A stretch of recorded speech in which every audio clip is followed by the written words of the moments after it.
This episode of On the Limb with Nature's Voice Game Calls is brought to you by Outdoor Pro Shop, LLC. Outdoor Pro Shop is a family-owned and operated firearms dealer and sporting goods retailer. They have pay-over-time options, a rewards program, and customer service satisfaction that is unmatched. They might not be the biggest, but they strive to be the best. Contact them today at 240-360-1298 or visit them on the web at www.outdoor-pro-shop.com. That's Outdoor Pro Shop, 240-360-1298.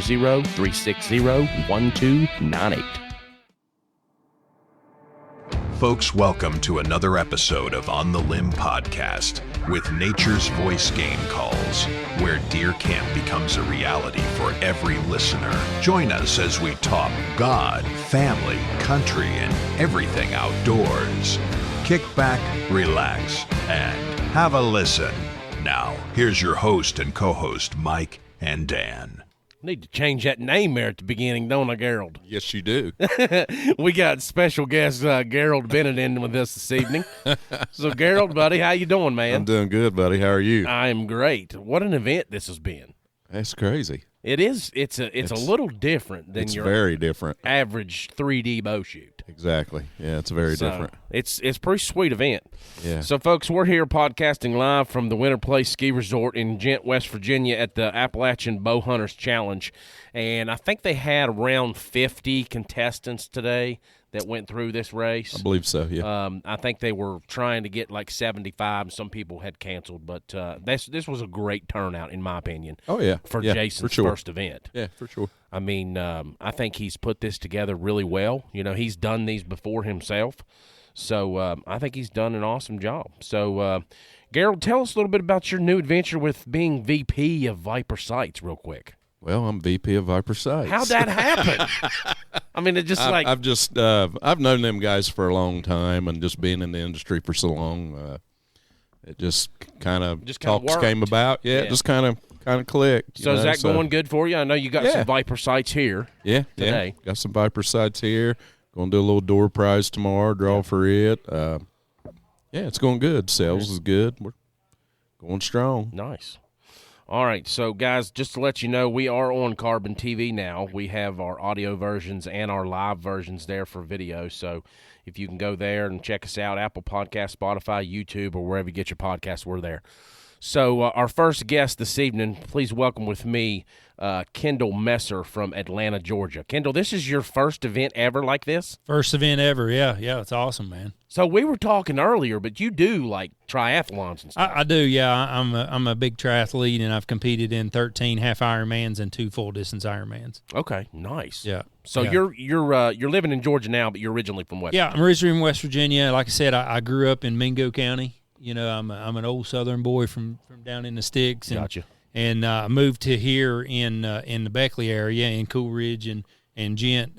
You know, when my kids were, you know, probably 3 or 4, and they stayed here all through their time. And then I moved to Atlanta, Georgia, about 6 years ago. And yeah, I'm kind of coming back to see them. I got a grandbaby now, so nice. So nice. that brings me back to Cool Ridge and Beckley, and yeah. my youngest son that has a baby. They live over on Maple Fork, okay. You know, just outside of Beckley there, and out there in Mount Hope, and yeah. So well, congratulations. Yeah, on it's good to be back home, man. Yeah, nice. Well, glad to have you back in West Virginia for a while. So, with this being your first event of this kind with archery, why this one and why now? Well, I tell you, you know, I have a huge love for Winter Place, right? So I have been an instructor here for over 20 years as a snowboard instructor. Yeah. So I love Winter Place. So this just out of the random blue came up on my Facebook feed. Nice. And I was like, wait a minute, an archery shoot and a run? You know, I love to run. I love to trail run. You know, last weekend I done the Falling Water 100K, which I done a relay portion of that last weekend at Ace Adventures over in Fayetteville. Okay. And I was like, well, this is perfect. I'm going to be up in West Virginia. Why not just go ahead and do another run at Winter Place, right? Yeah. So yeah, it come through on my Facebook feed, and you know, I love the bow hunt. I love the elk hunt. I went out west a couple times. I killed a 5x7 several years ago with a rifle.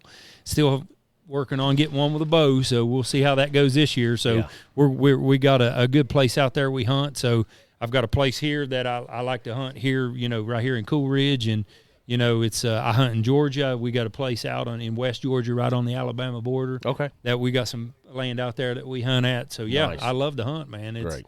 And anytime you can put running and hunting, archery shooting together, why not? Yeah. It's a good time. Yeah. That's one of the things that we're going to be talking about here in these episodes is how we're kind of bringing. Jason has organized this thing, and he's bringing archery. Bow hunting, the aspect of hunting and fitness all together into this one thing. And, I mean, this is my first event being here and watching one of these things. I've seen, like, Spartan races and stuff on Facebook, and, you scroll through videos and stuff, and you see them guys running those races. But this here's a different animal. This is a challenge. Yeah.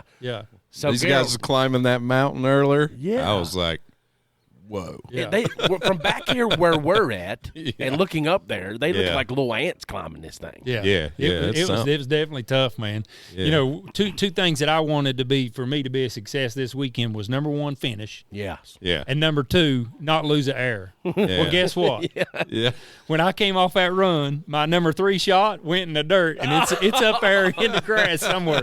This was my number 4 shot, so I ended up getting it back, But yeah, so I'm down 1 for the weekend. That's not bad. So we'll see what happens. Yeah. Looks like I ain't giving up on it. I might find it still yet. I hear you. Looks like you're changing targets out now. So y'all gonna be shooting bears tomorrow, I guess, or what? Probably, what is that? yeah. It looks like it. Bears or mountain lions? I can't see it. We was sitting there earlier. Don't ask me. Gerald was like, "Is that Jamie up there?" He's like, "I can't see him." I had to put my spectacles on just to see. Yeah. So first impressions of this, of course, the people and physical side of it, and the shooting side. Give us your aspect on that. Well, I tell you, I know Winter Place like the back of my hand. I've been on every little single inch of this mountain over the 20 years that I've worked as an instructor here, and I'm gonna tell you what. I knew what I was getting into because I knew the terrain, but I'm going to tell you, it was tough. It was tough. It was tough, yeah. There's 2 spots in particular, we're up on top by the condos. Uh-huh. So we come off of the field by the condos and go up into the woods. That climb, I busted out my poles. I had hiking poles that I was going to use on this climb. Well, I used them on that climb. And then I'm going to tell you that if on that big climb over there on the mountain going up what they call nosedive is the slope. That's the Black Diamond, right? The Black Diamond, Yeah. So plunge and then nosedive. Yep. And is it a nosedive? I can't remember. I'm not sure. I'm not sure the names. So there's wash bars, right? Yeah. So water runs down. They've got wash bars cut. I would hike up and get on a wash bar. That's what I was thinking I'd do. And then I would zigzag. Basically, I'd go up the wash bar, and then I'd go hike up to the next one. Then I'd go up the wash bar. So it was tough. That's a good way to look at it, though. When that guy said, if to make it a little easier on yourself, you can zigzag these steep inclines like that to make it better. Yeah. Well, it's going to take you a little longer. And it'd take you a little longer. But what I found was the terrain was not sloped. Yeah. It was flat. So you wasn't trying to roll your ankle. If you're just going straight up or you're going sideways, you roll your ankle. Yeah. On that wash bar, you can wear get your legs out quicker, flat, too. Flat terrain, yeah. Oh, yeah, for sure. So, Gerald, tell us about your experience just seeing these guys come back in. I know we done a couple of lives while they were doing their letting the different legs go off in the beginning, but me and you, I'm sitting here trying to work up these talking points and trying to just go over some things, and I'm like, I was just amazed at people coming back in from this thing. Oh yeah, cheering, everybody coming in, getting cheered, little cowbell, little cowbell action in there. Man, I tell you, it was amazing to watch. It's just something to see. You just have to come and experience it for yourself, or attend it and just check it out. It's cool. Yep. So I don't know what his plans are for any ones down the line or next year or anything like that. Is this the second one? I'm not sure. Jason, is this your second event or first one? First one you've ever put on. Okay. Yeah. Okay. Yeah, you've competed in a lot. I know we talked about that. So, no, it's awesome, man. I think you've done a great job with it. So, what surprised you most about the bow hunting archery community so far, like with what's going on today? Talking to me or him? Kendall. Yeah, well, I mean, I've got quite a few friends that live in this area, and several of them are here. Here. I actually told one of them about this shoot, and he's like, "Well, I thought the registration was closed." I'm like, "No, it's open." And he jumped in on it, and but yeah, I mean, meeting everybody and talking to everybody. I mean, we all have like minds, right? Yep. So we're all doing the same thing, doing the right? same thing. Yeah, exactly. So it's just nice to make some friends. That community of people is a tight group. It really seems is. like, Yeah, it really is. Yeah. Yeah. You'll meet people at all these shoots. Yeah. And you'll see them down the road at other shoots. Mm-hmm. Yep, exactly. And yeah, exactly. So, yeah. No, I think it's great. Like we're saying, we're getting and this is bringing newer people into this. We have people that's first time doing this, like yourself. We had a kid that was doing it with his father. He gets to spend out, get out and spend time with his dad. So yeah, I chased him up that mountain coming back all day long. Like I said, "Who is this kid running in front of me?" And I'm like, I'd catch him and pass him, and then they'd pass me back. Yeah, and, I just think it's great. And he hit his first two shots out there. I was like, man, this is awesome. Yeah. We even had a guy out there doing recurve. He shot in the recurve. Yeah. I There's a couple of them, wasn't they? I just seen one, but I know there was a couple of them that had recurves here. Yeah. So. But yeah. So what are your takeaways about the event that you would like to maybe get somebody else involved in why they should do it? I'll tell you, man, it's for someone who, I don't really train 3D targets. I mean, I got a little 3D in my backyard that I shoot, but I mean, that's not like this, Mm-hmm. For someone who really wants to look at this as a training event, you could come out here and instead of going and running, 5 or 6 miles, which I do on a regular basis, you can come out here and do this event and have a good time doing it. Right. Make some new friends and then actually get to shoot your bow too. Yep. Under a stressful environment. And I think that's the key thing. Your heart rate's up. Yeah. When I come down off the mountain and we had to do our final 2 shots, my first shot is the arrow that I lost. Yeah. So my fourth shot was a good shot. But yeah, I mean, it's just a great environment to be able to get some training in, have some fun, and then just meet new people. Oh yeah, yeah, for sure. Yep, it's a great thing. So we sure appreciate your time this evening, Kendall. And it was definitely nice meeting you. Absolutely, thank you, man. I really appreciate being here and appreciate the opportunity to get to talk to you guys. Glad for you to be back in West Virginia at an event like this. Man. Absolutely, man. Awesome. All right, buddy. Thank you for your time. Yeah. Appreciate it. All right, guys. All right? Yeah, great. Awesome. All right, guys. So be sure to check us out on Apple Podcasts, Amazon Music, Carbon TV, YouTube, or wherever you get your podcasts. Give us about a 5-minute break here, and we'll have 2 more guests that's coming in. Appreciate you guys. Thank you. This episode of On the Limb Podcast with Nature's Voice Game Calls is brought to you by Webb Plumbing Incorporated, located at 6202 McCorkle Avenue, St. Albans, West Virginia. Webb Plumbing Incorporated has had master plumbers and HVAC specialists established and serving the Knoll Valley since 1994. 30 years of commercial and residential service that you can trust. Contact Webb Plumbing today at 304-768-4324 for a free estimate or quote today. You can also visit them on the web at webbplumbing.net. Contact Webb Plumbing Incorporated today at 304-768-4324. This episode of On the Limb with Nature's Voice Game Calls is brought to you by Appalachian Scents, an outdoor and sporting goods company based in Dilliner, Pennsylvania. All of their scents developed and hand bottled with strict attention being paid to every detail. Contact them today at 724-998-7646 or check them out at apparitionscents.com. 100% lethal or your money back guaranteed. Get a hold of them today at 724-998-7646 or check them out at apparitionscents.com. Do you want durable 100% carbon fiber arrows? Warhead Arrow Company. Warhead Arrow Company is 100% carbon fiber constructed hunting arrows with bone-shattering penetration. Durable, tough, yet reliable when it comes to the moment of truth. Their target arrows are world-class in accuracy and precision, an arrow that target archers can depend on to reach the top of their game. Warhead Arrow Company. Check them out today at warheadarrowco.com. That's Warhead Arrow Company. warheadarrowco.com.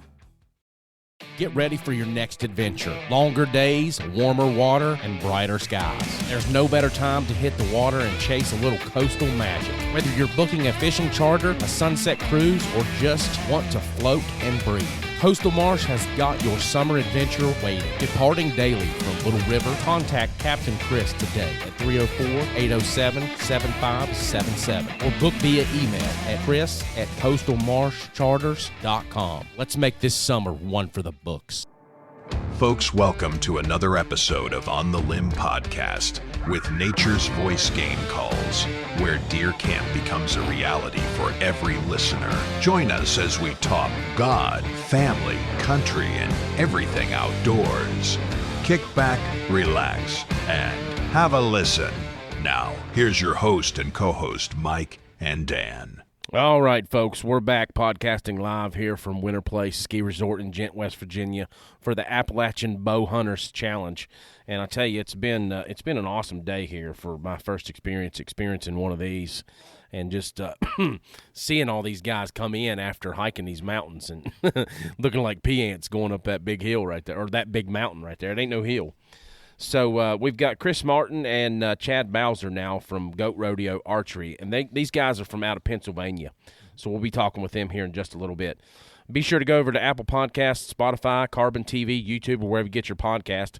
And don't forget about Podcast 10 at checkout at outdoor-pro-shop.com for 10% off of your order. So big shout-out goes to the organizer of this, Jason Stewart, and everyone, all the volunteers that's helped out. I think they've done a great job. This thing was power-packed with physical challenge, archery, Appalachian Mountains, 3D archery concept, and bow hunting concept. So it kind of had all that into it.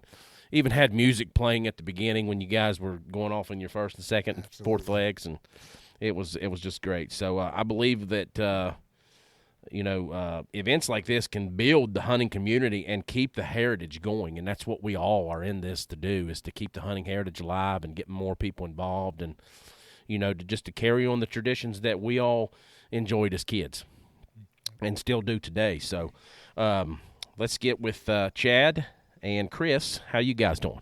Fantastic. So, yeah, thank you for having us down here. This is a great venue. We're glad to be here. Glad to talk to you. Yep. It's gonna be a fun weekend. So how was your all's take on today? Oh man, just I mean, it ended poorly because Chris beat me by 9 seconds. But, he got the Yeti. Yeah, it's just beautiful weather. Love this mountain. Love this place. Love the people. It's good when you roll into a place like this. You just start walking up and introducing yourself to people. Hey, who are you? Why are you here? Yeah. Because it's for the newcomer, it's intimidating, right? You don't know what's happening. You never have done this before. For sure. It can be a little unnerving. Yeah. Right? But just need somebody to remind you we're just here to have fun and encourage each other. Mm-hmm. Yep. So what do you think? I obviously love it. I live for this kind of stuff. So is this your all's? Is this something you all do often? I mean, we've been doing it for a couple years, yeah. But normally it was like once or twice a year. Okay. Now we're getting into running our own event, the Goat Rodeo, down in Parkton, Maryland. Kika runs up in Benezet. There was one out in Ohio, another Ruckin Archery Challenge. Okay. And this all came out of Phil Mendoza with the Alpha Bow Hunting Challenge. Okay. He runs No Limits Archery out in Denver. Uh-huh. And he started putting together these little challenges where you come out a lot like this. It's pretty light physical activity, but it's going to challenge your shot process and make sure you're going to hit that target where you're aiming. You're taking shot control. He came into Pittsburgh. Oh man, it was like 3-4 years ago. More like 5, yeah. Sorry, time's flying. Time flies when you're having fun. But that's actually where we met Stewie, met John and Elisa Mesner. They're here shooting. Gary O'Donnell, a bunch of competitors. We met for the first time out in Pittsburgh. And then Bill Adele started it up in Kika in Benezet, Pennsylvania. Went up there for a few years. 3 years ago, we decided to do our own version, a little bit. Everybody takes the same concepts and they build on them. Mm-hmm. Right? And this is the Goat Archery, right? Yeah, so the Goat Rodeo Archery, we start off Friday night. We do a team challenge event. It's more like a venture racing. So you have multiple tasks other than shooting. You still have to shoot your bow. You're going to have to do that, but there's other things you're going to have to accomplish. One year, we had a friend of mine, Jeff. He's a Navy SEAL, came in and did a land nav course for us. Oh, wow. So the next year, we made them use that land nav course during the event challenge, right? So they had to, here's your waypoint. You guys go find what you're looking for. Mm-hmm. We did fire building, class, and we had part of the challenge was you had to be able to build a fire up to a certain height and and burn a string. Right? No kidding. And in order to get your fire building materials, you might have to do something like burpees, something like that, just to get your heart rate up. Meanwhile, you're still taking 50-yard shots on a target, right? And you have to carry an egg and don't break it. Yes. Right. So now we're getting extreme. Goofy stuff. You have to come get a picture of us, right? You get extra points if you have a picture with us. Yeah. So, and then we go into Saturday. Will be a lot like tomorrow. Head-to-head, 3Ds, stuff like that. So we always throw extra challenges in. So it's more like hunting scenarios. You're never taking a 3D shot where you're just sitting there, glassing up the 12 ring, ranging it, taking your time. Mm-hmm. That's not how you hunt, right? You don't get that chance. So we throw challenges at everybody, but for our event, there's no equipment required other than your bow and 4 arrows. You don't need to have a pack. We're not doing any pack runs. So no weighted packs or nothing like that? No weighted packs. Okay. Right. Like with this one, you have to have a 25-pound weighted pack, right? Correct. Yes. Yeah. And so, like, each event kind of takes on a little life of its own. Mm-hmm.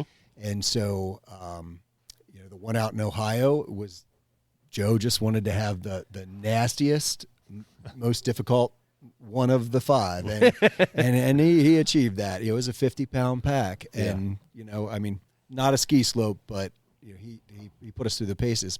But then, as Goat and I talked about, it was maybe doing our own event. Ours just really took on the form the importance of community and men not being isolated. Because as hunters, it's super easy to do that. I mean, we literally sneak out in the woods and sit quietly for a long time. Yeah. And when we get on that target buck or whatever, like, we can do that day in and day out, sacrifice our friendships, sacrifice our relationships, even with our family. So, for sure. So we really built this around community, and I was just really struck by that time out in Pittsburgh, as some of these same guys you see me running around trying to beat right now were giving me advice while we were still in competition. Mm-hmm. They're like, hey, I see your stance gets wider with every target you as you're running back and forth. Okay. And I was like, Goat, dude, this guy's like helping me out that's trying to beat me. And I was like, man, there's something special about this archery community. And we'll talk a little bit later about Men's Alliance, but it just the importance of men in our day having each other in community, not just to talk about beer and football and even hunting, life, but to actually have real conversations how are you doing? Yeah, no, it's a big thing, and I've heard and even watched a lot of podcasts that talk about this very thing, and you really don't feel like that nobody else out there is dealing with the same things until you start hearing some of those things and watching some of it, and people are actually starting to talk about it.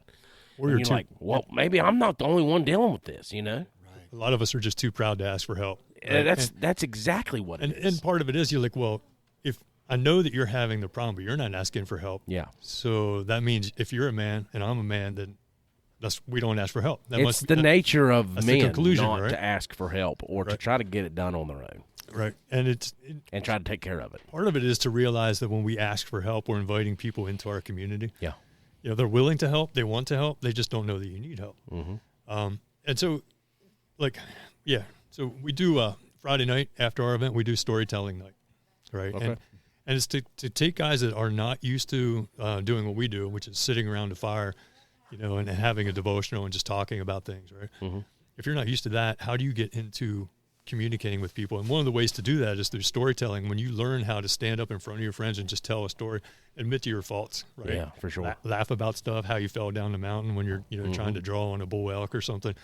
The dumb things that we do, we can tell stories about that, and that breaks the ice. Then we can go into the next section, which is, I was on that trip and I just had a freaking meltdown on a mountain because I couldn't get out of my head for whatever the reason was. Mm-hmm. And too many guys are afraid to admit that. They'll tell a story about, how wonderful it was, but they won't share the dark part of that hunt, right? Yeah. The part where you had to face yourself in the middle of the mountain, right? And just ask God, what in the world am I doing here? And there's something about Christians. I'm Christian myself. And it seems to be that there's something about Christians that don't want to let out that there's still there's still sin there.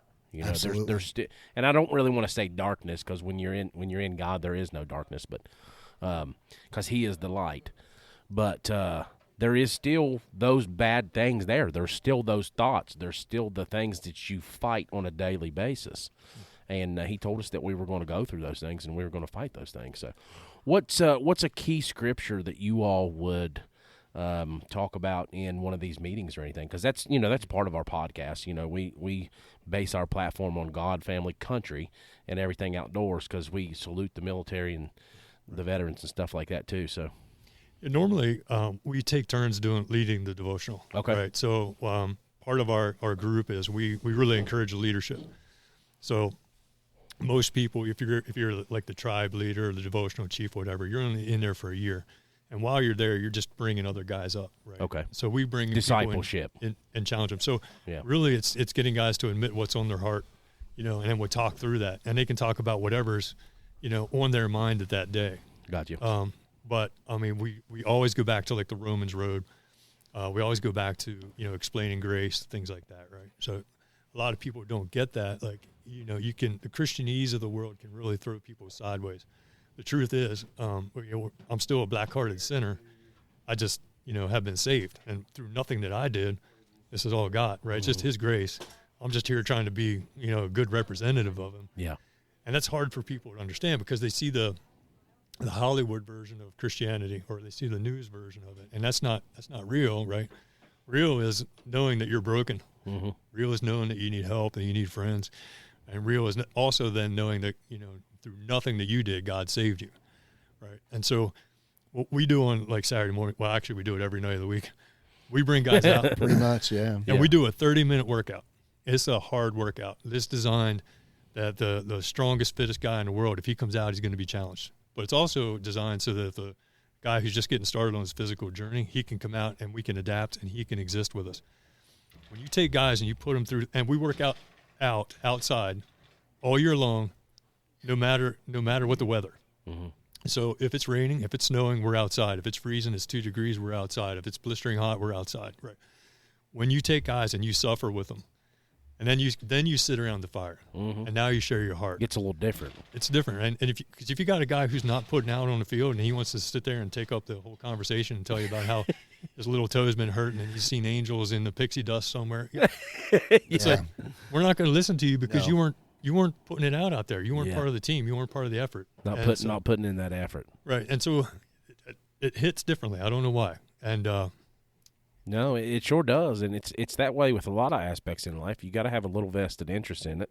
Absolutely. That's to feel like you're a part, and then I think people get a little more comfortable with things.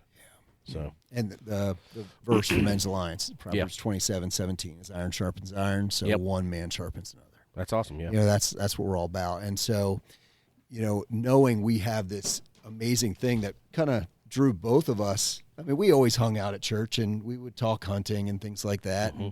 And, we started to hang out. But then when Men's Alliance got started, I think we were, the 12th tribe in the nation. Yeah. And there's like over 300 now, 2-3 years later. But we realized that the archery community had such great potential to draw men out that wouldn't necessarily go to a church to work out on a Saturday morning.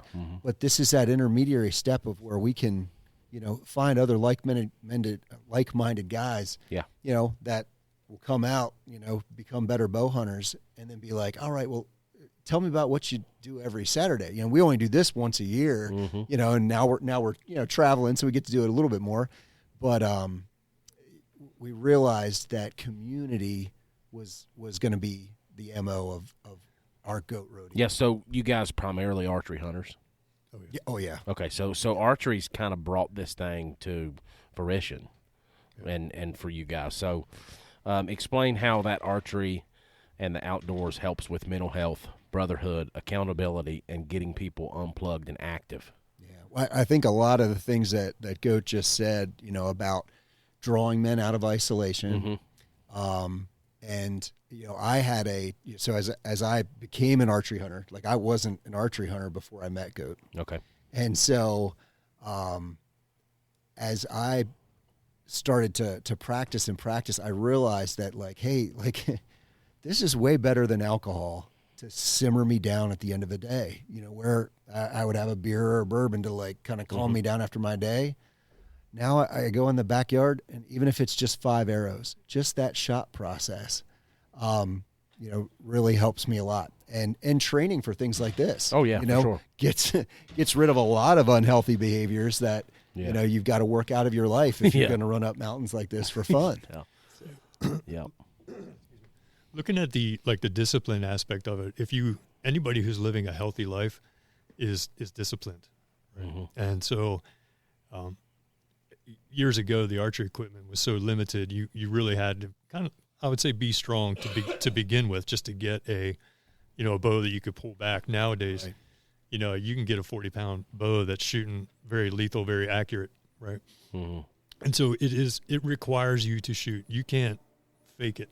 I'm gonna pick on everybody now, but with a crossbow, I mean, you pull it out of the closet. September, you go out backyard, you shoot it once, it looks good. You're good to roll for the season, right? It's like shooting a gun. It's like shooting a gun, right? Now you can practice your shooting your gun and your crossbow occasionally, and people do. But with archery, your first shot at a deer, you're going to know that I needed to practice more, right? I needed to see what this scenario was like. I needed to feel my heart beat out of my chest. Mm-hmm. I need to experience this. And then and I do find this in the archery community, when you talk to somebody about your failures, they can be like, "Yeah, I did that too. Here's what I did to get over that," right? Yeah. And when you get your first shot on a deer and you're like, "Oh man, I did it. It was a great shot. That deer's dead." And you're like, "Where'd you hit it?" I don't know. Okay, let's go through the shot process afterwards. Like, here's what we do. We don't throw a bow up in the air. We don't yell and scream and turn and look at a camera and go, "That was awesome." We watch the deer. We look at its behavior. We look at see where it goes. We drop a pin there. We wait an hour. We call friends. We get help. And I don't care. Unless you saw it drop in its tracks, you just keep your butt in the place until you got people there to help you track it, and you work through this. And we've done it in the mountains with elk and other places. You need a team of people. I mean, granted, you can do it by yourself. Yeah. If you do it with a team of people, it's going to be a better experience, especially when the pack out happens. Yeah. So I look at archery as that. Who wants to hunt by themselves? Oh, I mean, I've never really hunted by myself.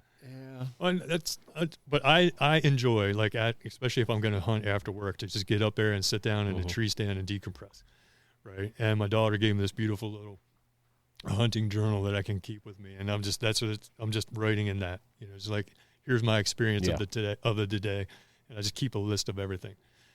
So there's a decompression for that. But when I do shoot one, I'd love to have somebody nearby. Yeah, and that's what I'm talking about. Yeah. Not actually sitting beside somebody. Yeah, we call each other. But going with a group of people hunting, you have the debriefing after the hunt, and you get to sit around and you get to talk about it, and you get to learn what you shouldn't do and what you should do, and different things that went wrong, and deer activity or turkey activity, whatever you're hunting, and how that area is, and just different things like that. And it's I think it's great. Yeah, the first year I went elk hunting, I was 50, and I could not find anybody to go with me. And finally, I'm like, I'm just going to go. I have no idea what I'm doing. I'm going out.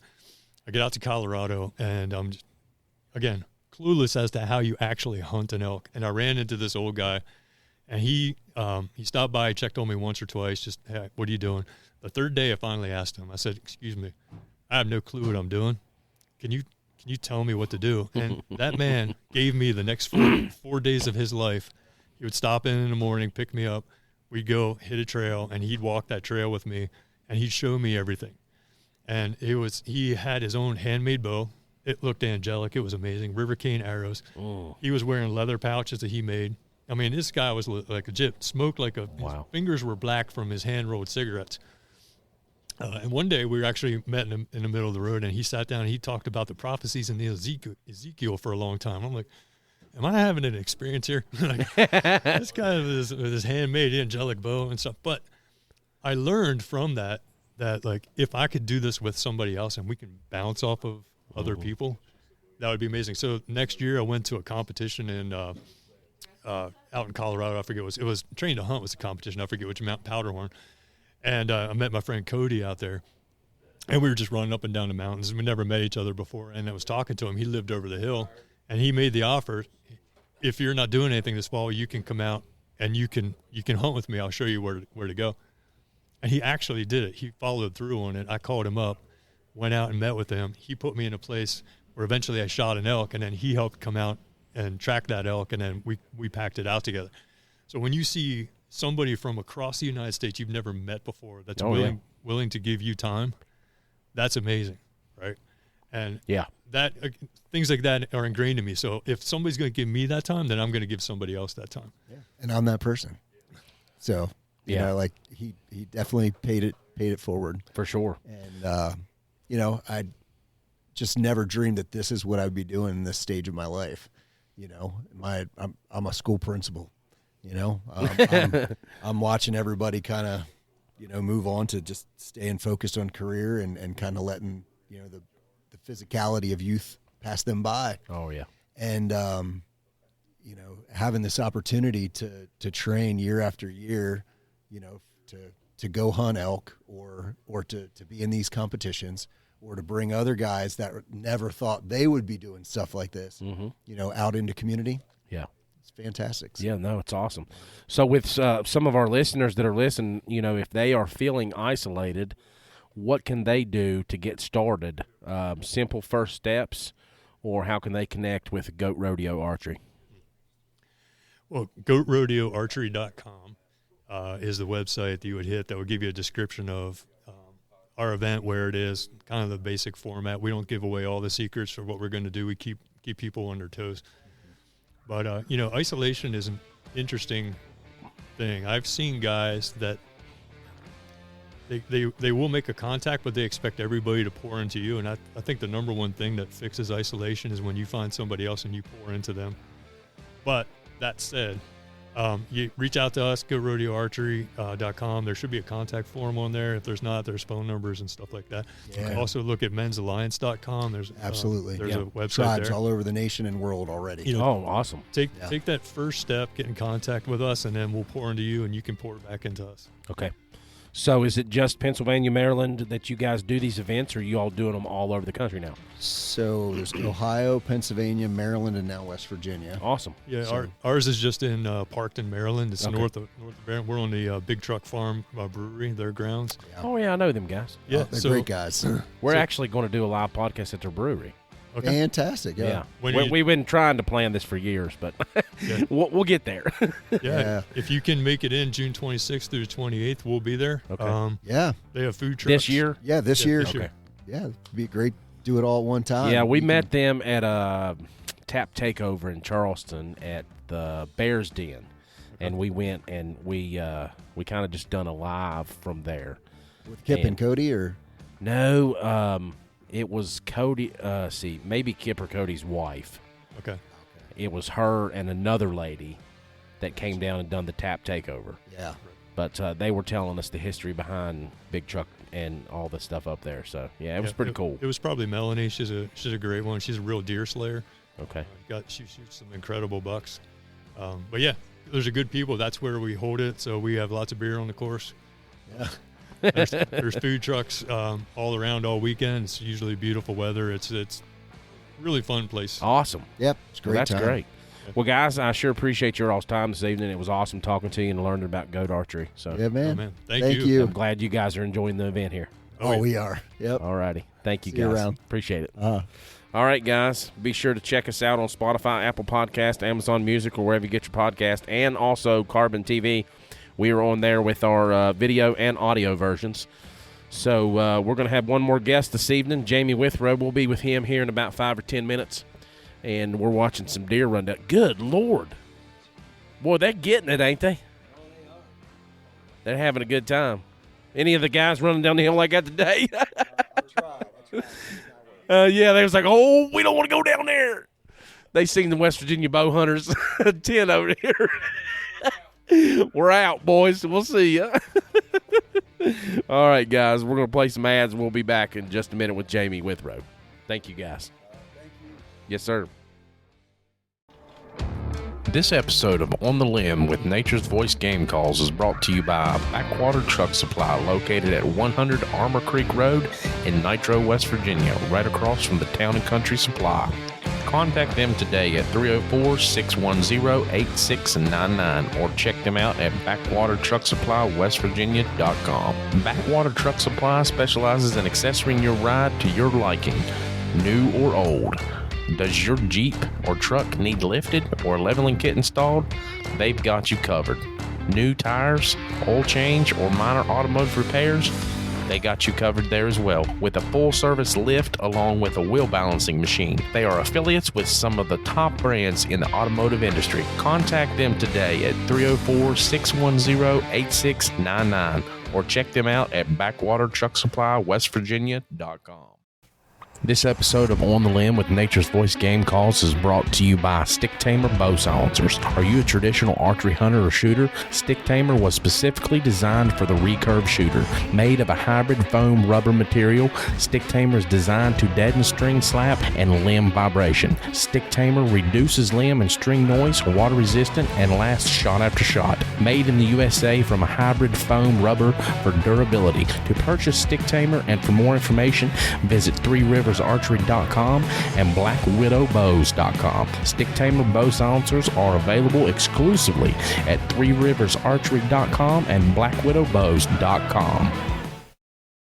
Hello, Hunt Chef Nation. Turn any cooking experience into an extremely wild one with Hunt Chef's delicious dozen seasonings, jerky, snack sticks, and brine kits. All 12 seasonings are packed full of wild flavor. Perfect on pork, beef, chicken, lamb, vegetables, soups, venison, elk, or any wild game. Order today at huntchef.com or call the Hunt Chef headquarters at 724-780-3377. Order today at huntchef.com or call 724-780-3377. And remember, eat what you kill. Folks, welcome to another episode of On the Limb Podcast with Nature's Voice Game Calls, where deer camp becomes a reality for every listener. Join us as we talk God, family, country, and everything outdoors. Kick back, relax, and have a listen. Now, here's your host and co-host, Mike and Dan. All right, folks, we're back here podcasting live at Winter Place Ski Resort in Gent, West Virginia. We are at the Appalachian Bowhunters Challenge, and I got my new co-host here, guest co-host. That's right. Gerald Bennett. How you doing, buddy? I'm doing great. I'm just admiring the view. Admiring the view. We it's beautiful here, man. Deer beautiful. Taking off there, didn't we? Yeah. There's a few of them coming off the mountain. Boy, they were chasing each other like crazy. But no, I'm normally not up here and get to see the grass at this place. Like I said, when I'm up here, it's snow covered. I've snow tubed here one time. And that's the only time I've seen it in the snow. Yeah. It's a beautiful area. So you got to take a little break there, Gerald, and got your stuff all cleaned up over there. He's ready to go in for tonight, huh? Well, yeah. He's like, well, that's what you call it. Yeah, I guess. All right, so we got Jamie Withrow on here now, and he's going to tell us about his experience today. And, Jamie, there's a little more heartfelt experience behind yours. Yep. So if you don't care real quick, just go over your background and how you kind of got into this whole thing. Well, for this particular... You can scoot that closer, too, if you want. This particular... Help him out there, girl. Event. Is that better? Oh, he's about to fall off there on Look, leave it to me. Leave it to me to tear it all up. You know what I'm saying? Leave it to me. Old muscle man over there. Yeah, he's like, here. There's one up here in the middle. He ripping it plumb off the hinges. Old power lifter. Yeah, so we were talking earlier. You got into powerlifting and stuff. Yeah, I've done that since, when I was 12, 13 years old. I started it and really just stayed with it. And that was my thing, was sports and lifting weights. Yeah. And did some competitions and had some pretty good numbers. Actually, 4 or 5 years ago, I had some really good numbers, and then had a few health issues come in and smite me in the face, and kind of made me change my ways of how I had to train and do things. Changing your lifestyle there a little bit. It really changed up the lifestyle big time. Yeah. Yep. So how was your aspect and your take on today? Was it what you thought it would be? Actually, it was a little bit more intense than what I expected. Okay. I think mainly the main thing is we started off climbing, and we climbed the whole time. There wasn't really level time to like catch your breath and, you know, catch up with yourself and everything. It was a continuous climb. And then I don't know if you showed the pictures of that. Oh, yeah. Monstrous over there. But yeah, I done a live on it and actually was showing some of the people on the mountain, I think. Yeah. And it was an eye opener right there. You know, sure. I'm, you know, from Charleston. We don't have anything like that to train on. I'd have nothing like anything like that to try to train for this. And it opened me up a little bit. Can you imagine being back playing football in high school and coach saying, all right, boys, let's run the hill? We probably all would have died then, too, you know. Quarter way up the mountain, everybody's puking their guts out. Yeah, I slipped on it, and there were some guys that were watching, and they said that they thought somebody fell. Yeah. And I did. I stepped on a log. I even looked at the log. That's what Gerald said. He said, is that Jamie up there? He's like, I can't see. I thought I seen you go down. So I put my glasses on. He was like, he just went down. Yeah, I looked at it. I mean, I looked right at it, and I said, watch that log, and I just stepped right on it, and I was like, I'm please gonna don't step on it anyway. I said, please don't roll down the hill, so I got to start back over. That's the only thing I didn't want to do. Was that'd be my luck. I'd roll all the way to the bottom. Yeah. I mean, and you know, looking at it from here, I mean, when we pulled in this morning, when we pulled up, and I looked, and I was like, oh. But until you get to the bottom of that hill and start, it was an eye opener. It really was. It was an eye opener, and you know, I got to the top, and they were cheering you on at the top, and I made it, and the first thing I did was call my wife. Yeah. And I broke down because I had a lot of people that doubted me. Mm-hmm. A lot of people, you know, which, you know, the backstory with me, too, is in August of 24, I had a heart attack. Yeah. 100% blockage of my widowmaker. You know, dang. Doctors said that when I woke up, I was asleep for 8 days. And when I woke up, you know, doctors are in there, and I was like, I'll walk out of this hospital. Sir, you don't realize what you went through. And I didn't, because they didn't tell me the first day that when I woke up, that my wife told me the second day of actually what happened. Because I literally transferred from an ER bed into an ICU bed because I was already in there for another issue. Mm-hmm. And I had DKA and pancreatitis. And they were going to put me in. They said, we're going to put you in ICU. You'll be there 3 or 4 days. You'll walk out of here, you'll be fine. What's DKA? Diabetic ketosis. Basically, my sugar was so far out of whack that my body was shutting down. Wow. And they said, can you get to this bed from this bed? And I was like, sure, man, I'm fine. I am not dying. Well, I took 3 steps and collapsed. And woke up 8 days later. They kept me induced, sleep and stuff, so my body would heal. Mm-hmm. And then they woke me up 8 days later. When they woke me up, the little girl, her name's Jennifer Bear, but little Jenny, she was screaming my name in my ear, and I rolled over and seen her. And then I heard my wife, and I rolled over and seen my wife, Christy. And then I rolled back over, and she started asking me questions. And she's like, do you know what day it is? And I was like, yeah, it's Saturday. Because to me, it was Saturday because I went into the hospital on Friday. Mm-hmm. And I just thought that night that they'd done something, you know, and I woke up the next day. Woke up the next day. I didn't realize it was 8 days later. Dang. Wow, man. Yeah. That would be nuts. Yeah. What did you think when you was informed that? Well, when my wife told me it was like a ton of bricks hit me. Like, you know, I mean, I always thought of myself as, you know, I was always in good shape. I always lifted. I always, you know what I mean? I you know, person like me, you getting that in your head that you're a god or something, not really a god, but you're invincible. Yeah. And it not put me on my knees, you know what I mean? It really, it hit me hard, you know, then it was, okay, what do we got to do to get out of here? And what are we going to do when we get home, and how are we going to change things? You made a quick comeback. I remember seeing the Facebook videos of you and your wife, and you checking the cameras just shortly after you got out of the hospital. Taking it easy, but you know what I mean? Yeah. Getting back in shape. And you know, which, you know, archery that's what I am. Like, you know, as we'll Mr. Viper over here, I'm on his field staff and push his Viper sights, and I really like the sights, really, really do. And I kill lots of animals. You know, he kills tons of animals. I mean, this year was 11 deer and 2 bears. You know, and I'm not a trophy hunter. I like to kill nice bucks, but I'm not overly picky, and I do the urban hunt in Charleston, West Virginia. So I can kill 7 deer that does not count against my state license, and I've been doing it since 2000. That's pretty cool. 7 or 6, and I've had 1 year that I've not killed my 7 deer. And I actually had stomach surgery that year, and I couldn't hunt for like a month and a half.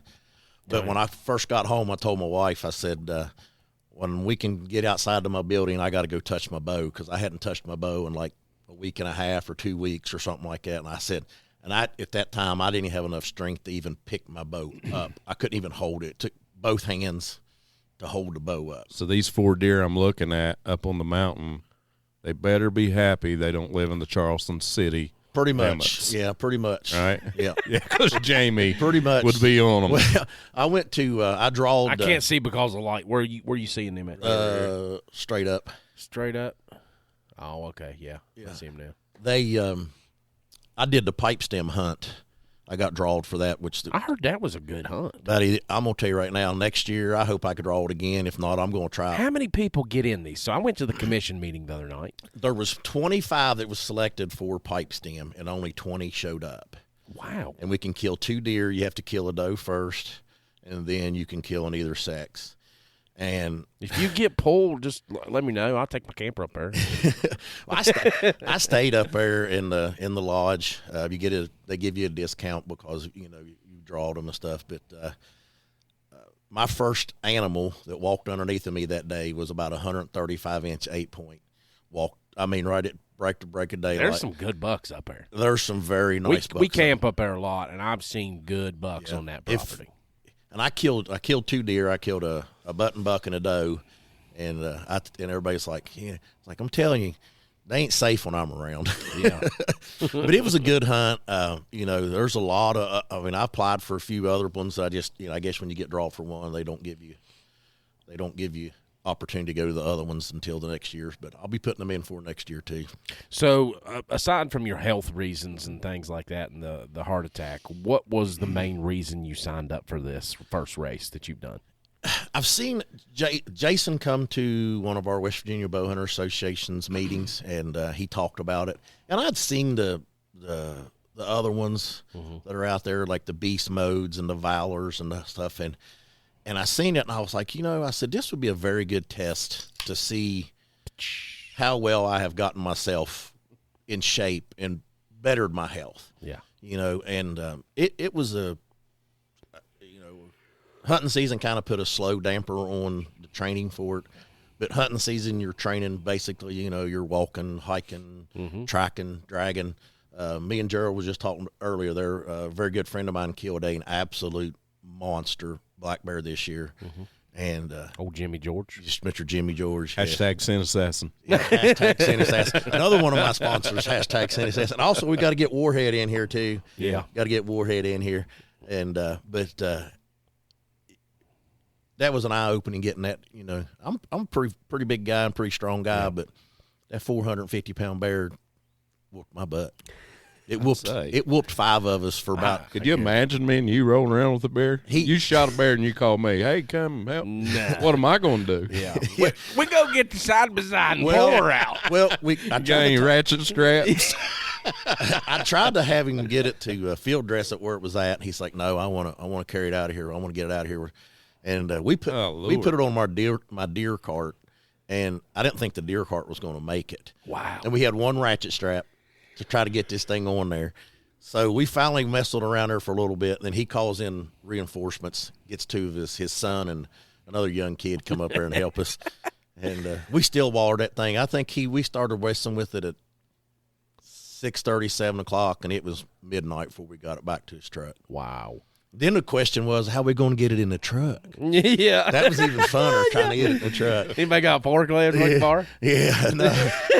It was. I got up in the truck and pulled, and a bear, they're not like a deer. You can't put just a strap on them and drag them. No. Everything, there's nothing there to hold them. Nothing slides with everything slides off of them. It was a good time. We had a ball. We had an absolute ball. But to me, that's what it's all about right there, too, is camaraderie. Oh yeah, being there with each other and helping each other out, and that's like this here, man. I know hour and 14 minutes is what I done it in today, and the winners did it in 36 minutes or whatever. My main goal was to finish. Yeah. Was to finish. You did. And Congratulations. like I said, when I climbed that hill and I called my wife, I broke down. We was watching you all the way up there. I was like, he's halfway there. Yeah. He's 3/4 of the way there. I don't see him no more, and he ain't rolling down the bottom. and I had some doubters, people that you're too old for this, or you're not in good enough shape for How old this. are you? I'm 50 years old. I turned 51 in June. Okay, I still got 6 years. So yeah, but I think we can get her done, Gerald. I'm 52 though. Oh. See there, there's the difference. Yeah, mindset is I don't have a quit in me. Like this dog don't have a no fight in him. Like I got to go. Like when I started up that hill, I'm not gonna say the words I said, but it was time to man up or get off the pot, and I manned up. You know? And when I called her, I FaceTimed her. I would like to try it after watching it today. I know it's got me interested in. Yeah, I really want to.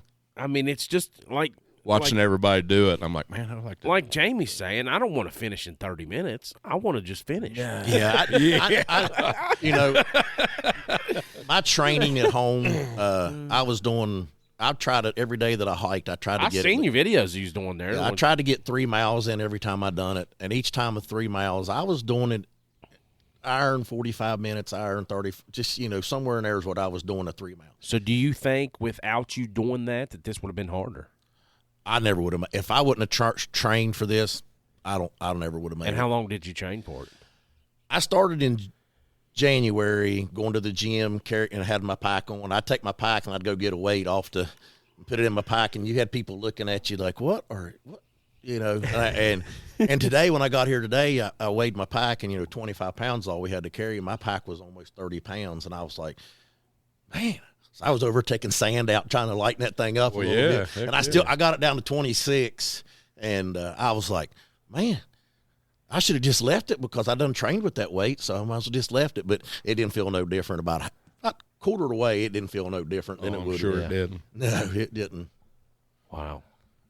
That's nuts. But January, February, stayed inside quite a bit because of just the weather-wise. But as soon as the weather braked, I went to Little Creek Park and started putting the boots on the ground. And I don't never not shoot my bow. I mean, there's probably not a day. Sometimes you might get 2 days I don't get to shoot my bow, but I shoot my bow a lot. Yeah.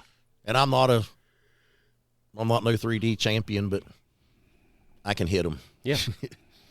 So with your lifestyle changes and, like what we was talking about there earlier, how has this changed and built around your healthier lifestyle habits with physical fitness, nutrition, and mental approach to things like this? It mentally always had that in me that I had to have some kind of goal to reach, and mentally I never thought I couldn't finish. There was never I couldn't finish, but there was times going around through there I'm like, man, I don't know. You know what I mean? I'm having to watch my heart rate, make sure my heart rate don't get out too far out of whack. And, they gave me some numbers to watch, and I only got close to that number one time, and that was on that big hill right there. And and as soon as it hit the number, I looked and I said, shut her down. And I stopped there for about 4 minutes or 5 minutes and let my body really come down and let everything settle. Mm-hmm. And then when I climbed the top, when I reached over the top, I was in the 120s, and then started over the other side, and it dropped down instantly. Like I was like, man, I'm doing good. Yeah, I was really surprised that it dropped that quick and stayed down. That's nice. Stayed down where. What was the highest that your heart rate got up? If you don't. 136. 136. Yep. Yeah, and they told me when I got to 140, my doctor said, shut her down, stop. Wow. Yep. So you talked to your doctors prior to coming here? Yes. I kind of didn't at first, and then I had to see another specialist over the electronic part of your heart. Yeah. Okay. And he was like, you might want to talk, because I didn't say anything about it, but they put a stent in when I had the heart attack, and then back in November they had to go back into that stent again and put another stent inside that stent. And so they were really, I've been monitoring, I've been to all my appointments, I don't miss anything. Mm-hmm. And then when I called my doctor, she was like, listen, she was like, if you're training for this and you've been pushing for it, your body's going to tell you. And I know my body. I know when it was time to shut it down and when it wasn't time. And when I seen the numbers, I was like, all right, shut her down. You know, as much as I didn't want to, I didn't want to slow up, but I was like, I'm not going to. Yeah, don't push it. I'm in a bad spot right there. Somebody tried to get to me or whatever. Yeah, you know? yeah. Sometimes you know it's that fight or flight thing got to kick in, and you got to realize just step back and look at it. And sometimes. that's a very hard thing for a guy like me to say. I need help or I quit. Like what we were just talking about a while ago with them guys. I mean, it's a guy thing. It is. You know? And for me to say I quit. Well, I'd say guy thing. It's a man thing. Yeah. It is. Big difference nowadays. You said that, not me. But it's hard. I mean, especially when I had the heart attack and I come home and we had people that from a friend of ours that did a big her sister or her brother owned a cotton candy machine, went to these fairs and everything. Mm-hmm. Well, they did a big fundraiser for us at Kroger's and Taze Valley, did a big fundraiser. And that's not me. I'm not the type of guy to, ask for help, in which my wife struggled with it, somebody helping us out, and but I had to learn, you know what? It's amazing how things like that will just teach you all those kinds of things. Yep, it sure does. It really does. And it's something that I always say too is you learn who your friends are and who your friends aren't in this kind of situation that I was in. And sometimes we need awakening up of that. Yes, you do. We get too comfortable. And then you realize, man, that's he ain't who or they are not who I thought they were. Mm-hmm. Yep, for sure. Yep. So your new role with the West Virginia Bowhunters Association is director, correct? Yes, I'm on the board of directors. It's been 10, 12 years, maybe longer than that. I was a director before, and just kind of stepped back, had a kid, my son, and sports, and everything just kept us so busy that I didn't feel like I could give it the time that I needed to give to go and be a director and stay with it and everything. And he's getting ready to graduate college here in the 17th. And I was like, you know what? I said, let's get back into this and let's see if we can help make some changes and help keep this alive. I think we got a guy that's going to practice. Well, he can have at it. When I got here, we set up. He's not playing. We got up here and we sat in our tents. He's going for a jog. Yep, maybe. Well, that's what. Yeah, we had guys when we were setting our tents up out there this morning when we got here. There he goes. That they were. Some of them was running and stuff, and I was like, huh. Said, huh? Me and Gerald were watching them guys take off, and we were like, no. Well, I knew there wasn't going to be no running in mine. I knew I wasn't going to run any, but coming down the big hill there and then coming around the backside, when I come off that big climb the big hill, I was coming down the backside. I was feeling it pretty good. I was like, I had a little pep in my step, you know, but I still wasn't running, but I had a little pep in my step. So did you run any of it, or you walked the whole thing? I walked it all. Man, that's awesome that you've done that in what, hour and 14 minutes? Hour and 14 minutes, yeah. That's crazy. Yeah. Some people can't do that on a track. Well, these guys, the two guys here before, you know, they were first in our age group. They were first and second there. In 36 minutes, I couldn't do 2.5 miles. Because you got to think on a track, a regular school track. 1 lap, 4 laps makes 4 laps makes a mile. Yeah. So you're talking about 12 laps. Yeah. Right. And that's flat. I don't know what that means. I don't know what you say. 10 laps. 10 laps. Oh, 10 laps. Say you got to have a young one tell us everything. Yeah, we's wrong. Us old guys, we don't know nothing. Yeah. So is it 5 laps is a mile? 4 laps is 1 mile. So eight 2.5 laps. 2.5 would be 10. Yeah, would be 10. Yeah, you're right. Yeah. Thank you, bud. Appreciate that. Yeah. He's still doing math real good. Yeah. Well, he's in class every day for that. We're not. Well, we're not. Yeah, we're not. Yeah. We just agree with ourselves. Yep, that sounds about right. That looks right. Yeah, that sounds right. Yeah. Yeah. So with your active role there at the Bowhunters Association, obviously this is an archery tournament. Yeah. But what are other reasons why the Bowhunters Association likes to get involved in stuff like this? Well, you think about it. If you're a bow hunter, I feel like if you're a bow hunter, you should be a part of your association in your state. Yes. Good or bad of what you agree to. Like, I know there's things that they do that we don't all agree to. Yep. But without them, we don't have nobody to stand and fight for us. Mm-hmm. You know what I mean? You got guys that'll say, you know, I wish they'd do this or I wish they'd do that. Well, the more members that we have, the more fighting power, standing power we have. Yeah. You know, if you don't have the members and you don't have the backbone, then you don't have nothing to stand on. Yeah, you're talking about members and those groups and things. I was at that commission meeting the other night, and Ed was there. Yes, sir. And, you know, there was they bring out these different divisions where you have or districts where you have the commissioners, and they're all live on the videos. Yeah. They each give an update from their district. Yeah. And I think it was District 3 was given the big update on, like, the forms that you all filled out, the surveys and all that stuff. Yeah. And there were he mentioned 9 groups in the state of West Virginia, and out of that 9 groups, I think there were 3,900 members. Yeah. That's kind of not good. No, I'm not 100%. I mean, don't get me wrong. I'm glad that there's 3,900 people, but you're talking about 9 different groups in the state of West Virginia. Yeah. You're talking about Bear Hunters Association, Bow Hunters Association, Trappers Association. Yep. I mean, we've got all kinds of associations, things that I didn't even know we had. Yeah, you have like flintlocks, muzzleloaders, and all that stuff. And those guys that get active into these, you know, surveys and things like that, to where they get those in. I was kind of amazed by the numbers. I thought it would be higher.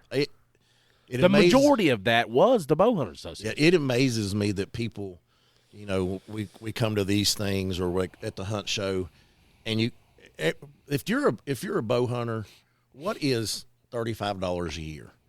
I understand, you know, money's tight with some people and stuff, and I get that. Yeah. But how much money do you waste every year to go? To just all you need to do is be a member. Then once you're a member, you're a voice. You have a leg to stand on. It's like voting. If you don't vote, how can you complain about who gets voted in or who doesn't get voted in? Which I don't get political. I'm not that guy. No, I got you. But it's still if you're not part of it, how can you complain? Mm-hmm. Yeah. You know, how can you complain about, well, they're not doing this or they're not doing that? Yeah, no, it makes sense. I mean, like you're saying, I look at that as in the same aspect of voting. I mean, do you see a lot of your members being older guys, you know? Are the 50, 40, 50s? Yes, the association right now is a very old. No 20-year-old. You have very few have and far in between. There's few and far between. And we have some kids that are really trying to step up, and they're wanting to step up, but it just takes time. Yeah, it does. 60% of that 3,000, I think it was like 3,700. 60% of that was Bow Hunter Association. Yeah. And I'm not sure so what that's how much they make up of the 9 groups total. Yeah. I'm not sure what our membership is now. I'm wanting to say it's 1,000, 1,100 maybe. But for how many bow hunters or just deer hunters in general we have in West Virginia. Yeah. Why can't you be a member? You know what I mean? But you want to complain about this or that, or, you know, why we got this and we got that. You know, there's always the fight with the crossbows and vertical bows, and, you know, it's. Well, showing the support for the Bow Hunters Association alone helps with, you know, the bow hunting heritage. Yes. Conservation. Yep. Access. Yep.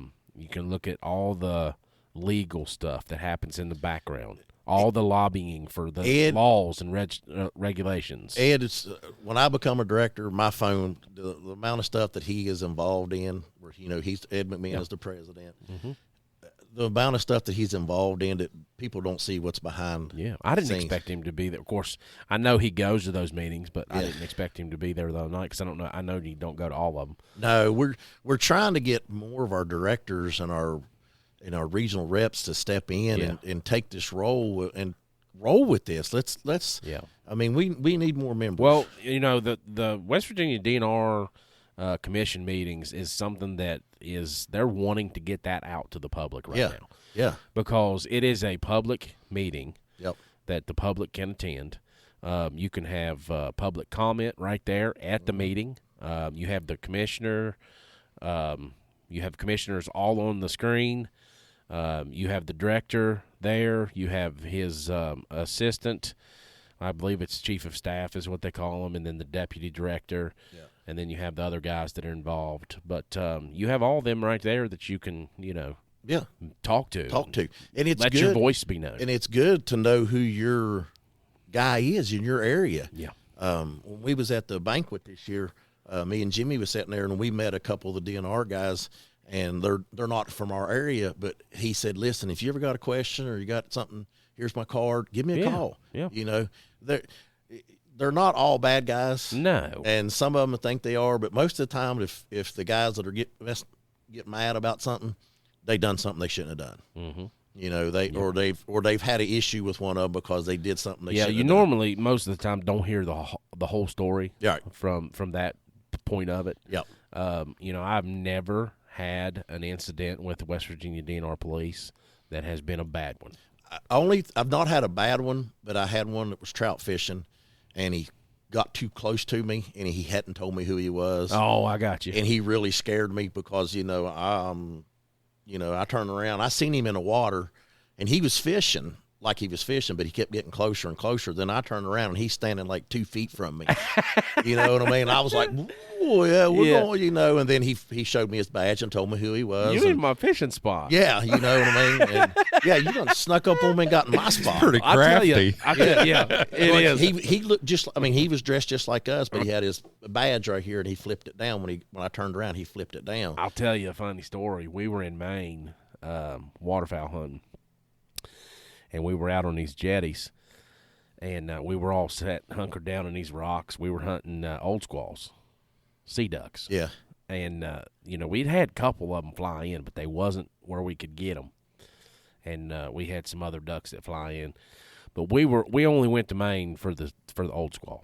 And we look over. We'd been there maybe an hour and a half. We look over, and here comes game warden walking down the jetty. And we're like, oh, my gosh, we ain't even been here long. Yeah. Come to find out, it was one of the guys off Northwoods Law. Oh, God. The TV show. Oh, yeah? Yeah. So I'm the first one that gets checked. So I pull out my license, duck stamp, all this stuff, make sure my gun had my plug in it and all this, and he checked me out, and I'm good to go. So he goes down, and all the other guys were kind of like in the same area. I was over more towards the front. And John Fowler was with me. And the game warden was checking him, and he was checking John's gun. Well, an old squaw comes flying in, and he's like, God. If you don't care real quick, can I see that gun? he gave him the gun, and he popped one right there with the game warden sitting there. Yeah. I was like, I'll never forget this the rest of my life. Yeah. But that dude was the most person that I've treat them with respect, and they're going to treat you with respect. And up to as a DNR guy, every man he's talking to has a weapon. Yeah, you know what I mean. He has some sort of weapon on him at all times. When he walks up on somebody, it'd be a hard thing to walk up on somebody that's got a weapon. It's got a weapon. Yeah, weapon with you're confronting them. Yeah, but he was the utmost guy. I mean, he had respect for us. He sat right down there when he gave the gun back to John, and he killed that bird when the warden was sitting there. Yeah, and I was like, man, this is just cool experience. Yeah, you're not going to have that very often to where something like that happens. When we was the last time I went to Colorado, we was all sitting back at the camp one afternoon, and we heard a helicopter. And I don't know if you've been out west, but when you're camping at 13,000 feet. Nothing comes down; it comes up. We're sitting there, and then finally the helicopter just kept coming up and up and up, and we seen it. Well, they just hovered over top of us for a second, and then they flew away. Yeah, and we was like, "Oh, what's that all about?" And about 10 minutes later, here come two of them on horses, and they were, they radioing back and forth. Told us where we was at, so that they come in there. Well, they rode in on horses. They announced themselves to come in. They checked us all and everything. Wow, and. Like 4 days later, we're at another area in a park, just all sitting around eating lunch. Well, here we hear that helicopter again, and so we look up. They're following us. So here comes that helicopter again, and about 15 minutes later, here comes the same two, And they pulled up there to us and walked, rode their horses in there on us, and they were talking to us. And they was like, yeah, we told us, like, man, y'all just checked us the other day. He was like, yeah. He said, we rode through y'all's camp, make sure y'all didn't have anything, or check to see if y'all had anything or whatever. And he was like, look, he said, we've been seeing all the elk over here. He said, we've seen a bunch of elk. And we was like, oh, heck yeah, you know what I mean? And nice. they were cool about it, and they were really nice and stuff. But, yeah, they just come up and hovered over top of us, and then they flew out, and here come in ones on the horses. Mm-hmm. And they were good guys. I mean, even when we told them, it was like, man, you just checked us like 2 days ago. And he was like, yeah, I tried out. Y'all camped right over there? And was like, yeah, we just right over there. And he was like, we've had instances like that with West Virginia DNR in Pocahontas County. Yeah. Because we had deer camp up there. And that's where I grew up hunting. So from the age of 9 all the way up to 20-some years old, 21, 22, when me and my wife first got married and had kids, that's where I was at deer camp. So we'd have deer hanging in the trees, and that, game warden would be driving by, and he'd stop in camp and check it and talk to us and check tags and all that stuff. And everybody was always good. So we got to know them guys. Yep. And they would still come by and check us and do their job. Yeah. But it's just like other, any other law enforcement agency out there. He's just doing his job. He's just doing his job. Yep. And, there are some out there that don't abide by the book and do what they're supposed to do and to treat people like they should. But the majority of those law enforcement officers are doing their job. There's good and bads in everything. In every profession, there's goods and bads. There are good and bads. Yep. And you just can't let that one person ruin it for everybody. Bushel of apples. So, but people put them in that group, and it shouldn't be that way. Yep. So, message to hunters who are ignoring their health: what should they do? I used to be the guy that I'm not going to the hospital. I'm not doing it. Man, if you feel something now, if something's not right, you're not feeling it, get checked out. I mean, the worst they can tell you, there's nothing wrong. It was gas or something like that. But get out there and get yourself checked out. Yep. You know what I mean? I know it's a hard thing to do, but get your colonoscopies, get yourself checked out. Watch your sugars, watch your what you drink, what you don't drink, what you eat, what you don't eat. That was the biggest thing for me, was really my food. Mm-hmm. The things that, which I've been a diabetic. I was diagnosed as a diabetic when I was in my mid-30s. And, I thought I knew what I was doing. And after I had this, I went to a diabetic specialist. You want to talk about an eye-opener. Oh, I bet. I mean, taking my insulin. When should I take my insulin? How long should I wait? Should I take it 5 minutes before I eat, or should I take it as soon as I see my food? And then what you can eat and what you can't eat, and the things that you think you can eat, you can't eat. Yeah. They want you to live a healthy lifestyle, but they make it so easy not to eat a healthy lifestyle. Oh, I know, man. It's so much cheaper to eat bad. Oh, it is. It's, I love bad. Yeah. I meal prep now. I do try to watch him more. I'm getting older. Just like with this tonight, I had all meat. I did a little bit of rice, but I didn't do none of the chip. Well, I did a couple chips, but I didn't do the burrito, like the tortilla. I didn't do none of that. I try to stick to just the meat and the vegetables, and I did the sour cream, of course. Yeah. But it's an eye opener. It really is. And I meal prep my lunches and my breakfasts for work each week, and that's what everybody asks about all my deer that I harvest, is that I eat them. That's what I. Well, yeah. I gave 3 deer away this year. There's 8 deer and 2 bears in the freezer, and I'll be lucky if I make it to September before I run out. You ran out last year, didn't you? Yeah, I run out last year. Yeah. And that's what I meal prep my lunches. That's what I take for lunch every day. Yeah. Some kind of deer meat, deer roast, deer steaks, deer burgers, tacos, spaghetti, chili. I hear you, brother. And then, it's just learning to eat was the biggest thing. Is the biggest thing. Eat it up. Well, Jamie, we sure appreciate you for your time this evening. Yes, sir. And it was really inspiring seeing you finish that race. Man, just to tell you that. Yeah, congratulations. Thank you. That was Thank awesome. you. Thank you. Yeah, big man don't like to cry and say they cried, but I ain't gonna lie, buddy, I cried when I got. It's all good. If I was up there with you, I'd been crying right beside of you. I would have been too. I'd been like, God, I can't believe I made it. We look like damn Three Stooges up there. So. When I rolled over the top and they're cheering you on up there, I don't know if y'all could hear them down here, but man, they're up there cheering you on. Them people that were. That's got to be an awesome feeling. Yeah, it is. They're like, 10 more steps, 10 more feet, 10 more steps. Come on, you got this. You got this. You got this. That's great, Come on. man. Yeah, and that's one of the reasons why we encourage more people to get out and get involved in these things. Because, there were spectators here that watched it, and there will be spectators here tomorrow. And I just think it's great to be able to encourage and push these guys to continue. Well, I mean, give them that confidence. Everybody here today, at some point, we've all walked by each other, man. Hey, man, awesome you're here. Congratulations. And then when we was walking, and them guys was passing us, everybody that passed you, keep going, keep going, keep going. Yeah. Come on, let's go. You can make it, And it's like, so the archery or just even, hunting industry, the people that are in it usually are pretty good people to stand with and to help with.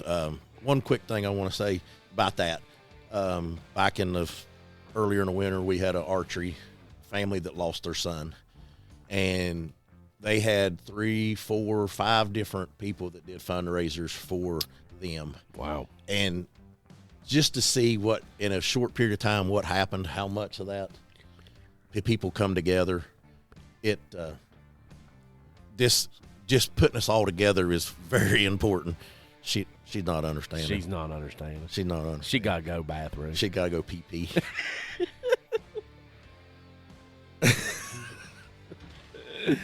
Well, guys, I appreciate it. Yeah, man. Like I said, we appreciate you. It was awesome. Like I said, hopefully by the end of the season, I'll get to kill something with your turkey call. I hope. Yeah, you said you brought some in the other day. Yeah, they come in. They didn't come in. They were above me, and I was a little bit too close. And then when they flew down, they went away. They didn't. They've been a little stubborn this year. But they've been killing a bunch of them. Yeah, they have been. But I look back at it, and I'm like, I haven't seen as many birds as what I seen last year, I don't think, at this time of the year. I mean, somebody sitting here killed one, but I still say he shot it with a shotgun. Then took a pictures with the bow. He got to rep him sights. Yeah. That's right. That's right. Hey, Viper's buddy. The Viper's the best. The Viper really don't need any repping, though. It sells themselves, right? The product. They've been around for a long time now, so, we've got that pretty good reputation. That's Lifetime a good-looking warranty sight. And stuff, I shot He's him. like, we got a little bit. I shot him back in my 20s, my early 20s. Yeah. I shot him then, and then, which I was with him with Warhead Arrows, and then I stayed with Jason. And then when he went to Viper, I was like, well, you can put me on. And so they've been around a while, huh? 25 years, I think. Yeah. Nice. Yep. All right, buddy. Well, we'll let you go. Again, we appreciate your time this evening, and congratulations on your finish there. Yep. Tomorrow's going to be even funner. You're going to have us mic'd up when we're throwing that bow, ain't you? I am going to have you mic'd up. Yeah. I'm gonna do a live with that. We'll have to be careful about what we say at that time. We ain't worried about it. Let her fly, buddy. It's going to be some fun throwing that bow. It is. I seen the practice shots that they were doing the other day. That's going to be fun. All right, guys. So be sure you check us out on Apple Podcast, Amazon Music, Carbon TV, YouTube, or wherever you get your podcast. Don't forget to use Podcast 10 at checkout at outdoor-pro-shop.com for 10% off your entire order. And you can also go to Nature's Voice Game Calls and use Podcast 15 for get 15% off of your order there. Guys, we appreciate you listening and watching our live this evening. We'll be back tomorrow to do some more, and we're going to be doing some lives throughout the day, just, short ones. But we sure appreciate it. Hope everybody has a good evening. This episode of On the Limb with Nature's Voice Game Calls is brought to you by Appalachian Scents, an outdoor and sporting goods company based in Dilliner, Pennsylvania. All of their scents developed and hand-bottled with strict attention being paid to every detail. Contact them today at 724-998-7646 or check them out at apparitionscents.com. 100% lethal or your money back guaranteed. Get a hold of them today at 724-998-7646 or check them out at apparitionscents.com.